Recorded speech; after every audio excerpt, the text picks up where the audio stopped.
Arcane Austin have just recently unveiled their newest project, REDFALL, an open-world co-op first-person shooter that features vampires as the main antagonists, as well as the signature Arcane immersive sim gameplay systems. Very little is known about the game thus far, and how it will play, how co-op will function compared to playing solo, and how the open world will differ from Arcane's previous level-based design. However, there is information that is available that gives us a clearer picture of many aspects of REDFALL, and I'll be covering all the info we know so far in this video. So without further introduction, let's start with the setting. The quaint island town of REDFALL, Massachusetts is under siege by a legion of vampires who have blocked out the sun and cut the island off from the outside world. Trapped with a handful of survivors against diabolical enemies threatening to bleed the town dry, choose your hero from a diverse roster,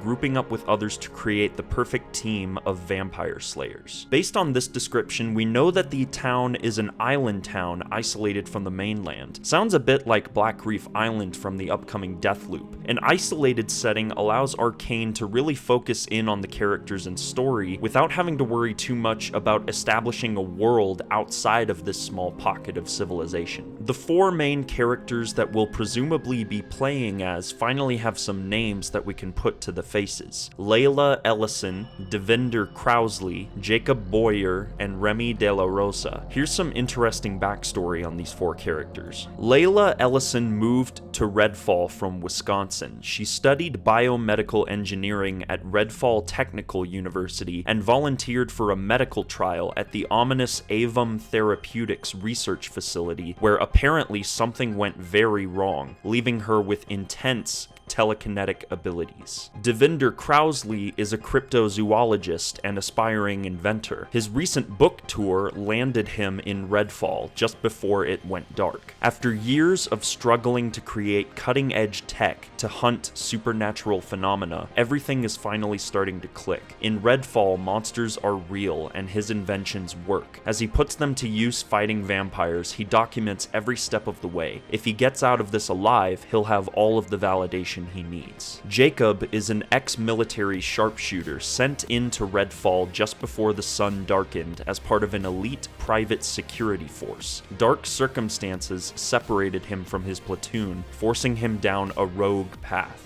Now he stalks the streets of REDFALL, neutralizing evil from the shadows with supernatural precision. Look for a mysterious ragged raven circling overhead. You may not see him, but Jacob will be nearby. Remy De La Rosa is a combat engineer, and a brilliant one at that. She's lived her life on the front lines of conflict, using her brilliant mind to protect her loved ones and help those in need around the world as part of an elite Navy rescue unit. With the help of her robot cohort, who we know based on the trailer is named Bribon, she's determined to help rescue REDFALL's survivors and eliminate any enemies that stand in her way. So all of the characters have some very intriguing backstories, and these will inform their personalities and growth during the course of the campaign. Speaking of the campaign, REDFALL can be played either in solo play, much like Arcane's previous work, or for the very first time in an Arcane Studios game, up to 3 other players can join you to explore the island and battle it out against the vampiric hordes. REDFALL blends single and multiplayer options seamlessly, allowing the player to venture into the darkness alone or to squad up with up to 3 friends for 4-player co-op. Teammates can try different hero loadouts and combine their strengths to overcome the vampire legion and their brood of maniacal followers. Hopefully, the fact that the game will be playable in co-op won't majorly impact the experience for those who want to play strictly solo. Each character will have a customizable loadout, presumably with a wide variety of weapons, abilities, and gear, which sounds very similar to the system that will be featured in Deathloop. Lastly, we'll discuss the main attraction of REDFALL itself, the blood-sucking vampires with a rather unorthodox background for their origins and creation. REDFALL's vampires aren't your typical bloodsuckers. They were created after a scientific experiment went horribly wrong, strong and are continuing to evolve. After their transformation, some vampires develop powerful abilities and grow into bigger and badder vampires, but they're not the only thing standing in your way. Players will also face off against the human cultists who worship the island's hungry new leadership with the hopes of joining their ranks. After their transformation, some of them develop powerful abilities and become specialized vampires like the Angler. Shown in the trailer, the Angler uses a psychic harpoon to drag you away from your team, leaving you vulnerable and alone, and that's just one of the vampire types you'll encounter in REDFALL. The idea that a scientific experiment gone wrong is what created the vampires poses some very interesting questions. Who were the scientists conducting this experiment? What were they hoping to achieve? Will we discover the bloodsucker's ultimate weakness based on the information we find regarding the experiment? We'll also be encountering a wide variety of vampires, including the Angler previously mentioned and shown in the trailer, alongside the human cultists, which sound like they will be acting as the traditional cannon fodder enemies, while the vampires will act as bosses and mini-bosses respectively. In the Bethesda.net article that accompanied the announcement, certain fears about the design of REDFALL were alleviated by the co-creative director of the project, Ricardo Bear. Every game we make is a little different from the last. Dishonored featured stealth, Prey leveraged tons of physics-related gameplay, Mooncrash introduced roguelike elements. Despite those differences, in every case, our focus remains on deep world building and inventive game mechanics. The same will be true of REDFALL. Hopefully this means that the immersive sim design philosophy will still be maintained to a good degree in REDFALL, which is something that many are concerned about considering REDFALL is so unlike anything Arcane has done before. It's not a concern that I personally share, but it is still definitely worth mentioning. So this is what we know about REDFALL so far in regards to the setting, characters, enemies, and co-op gameplay, but now I want to know what you think in the comments down below. Has this info dump made you more or less excited for REDFALL? Do you have faith that Arcane will retain their signature style in a larger, more open game world? Why or why not? I'll leave a link in the description to both the official website for REDFALL as well as the Bethesda.net article on the game for those who are curious to read more about it. Leave a like and share the video if you enjoyed. Consider subscribing for more Arcane-focused content like this, and be sure to hit that notification bell so you never miss a video. And remember that the outsider walks among us.